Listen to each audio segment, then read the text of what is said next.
اللہ تعالیٰ نے حضرت ہود علیہ السلام کو قوم عاد کی طرف بھیجا۔ اس قوم کے لوگ لمبے قد اور چوڑے جسم والے تھے۔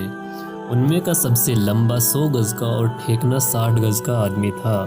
بت پرستی کا چلن بہت زوروں پر تھا۔ خدا کو بھلا بیٹھے تھے۔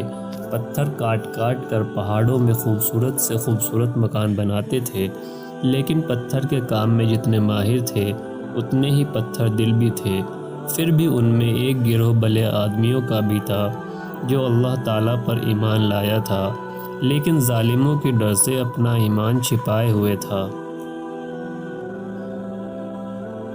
حضرت ہود علیہ السلام کا پیغام جو پھیلتا گیا، کافروں کی مخالفت بھی تیز ہو گئی۔ ان بھلے لوگوں نے اس کی اطلاع حضرت ہود علیہ السلام کو دی کہ حضرت ہود علیہ السلام نے اللہ تعالیٰ کے حضور ان دشمنوں کے لیے بد دعا کی۔ چنانچہ برسات نہیں ہوئی، باغ اور کھیتی سب سوکھنے لگی۔ یہ اکال 7 ورش تک چلا۔ لوگوں کا برا حال ہو گیا، بھوکے پیاسے مرنے لگے۔ موقع مناسب سمجھ کر حضرت ہود علیہ السلام نے انہیں سمجھانا شروع کیا اور فرمایا کہ ایمان لاؤ اور اپنے آپ کو دنیا کی ان پریشانیوں سے بچاؤ۔ یہ سب پریشانیاں تمہارے کفر کی وجہ سے تم پر آئی ہیں۔ لیکن کافروں نے حضرت ہود علیہ السلام کی نصیحتوں پر کان نہ دھرا، اپنے کفر پر ڈٹے رہے اور یہی کہتے رہے کہ ہم تیرے کہنے سے بتوں کو نہ چھوڑیں گے اور اپنے باپ دادا کے دین سے منہ نہ موڑیں گے۔ اس زمانے کا قاعدہ تھا کہ جب کسی بڑی مشکل کا سامنا ہوتا تھا تو وہ مکہ میں جا کر کعبے میں دعا کرتے تھے جو قبول ہو جاتی۔ اس دن عاد قوم کے علاوہ عمالقہ کی قوم مکہ میں رہتی تھی جو اپنے کو مکہ کا سردار کہتی تھی۔ جب عاد قوم کے لوگ ان پریشانیوں کے شکار ہوئے تو ان کے 70,000 سردار وہاں جانے کو تیار ہو گئے کہ وہاں جا کر بارش کی دعا کریں۔ یہ لوگ جب لمبا سفر طے کر کے مکہ پہنچے تو معاویہ بن بکر کے گھر میں اترے۔ اس نے ان سب کی کھانے کی اور شراب کی ایسی زوردار دعوت کی اور ناچ گانے کی ایسی محفل جمائی کہ یہ اپنے آنے کا مقصد ہی بھول گئے۔ بہت دنوں کے بعد انہیں اپنی قوم کی یاد آئی اور اپنے آپ پر رات دن لعنت ملامت کرتے ہوئے وہ سب دعا میں لگ گئے اور قربانیاں چڑھانی شروع کر دی، لیکن پھر بھی کوئی نتیجہ نہ نکلا۔ ان سرداروں میں مرثد بن مادان چھپا ہوا مسلمان تھا۔ حضرت ہود علیہ السلام پر اس کا پورا ایمان تھا۔ اس نے کھل کر کہہ دیا کہ جب تک تم سب حضرت کی باتوں کو نہیں مانو گے اپنے مقصد کو حاصل نہیں کر سکو گے۔ ان لوگوں نے اس کا بھی بائیکاٹ کر دیا اور اپنے طور پر دعا کرتے رہے۔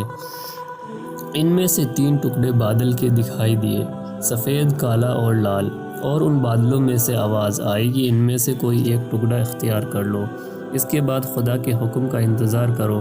ان لوگوں نے کالا بادل یعنی پانی کے بادل کا روپ سمجھ کر اپنا سمجھ لیا کہ آواز آئی کہ تمہیں اب کالی راکھ باقی نہ چھوڑے گی، بلکہ اب عاد قوم دھول دھول اڑ جائے گی۔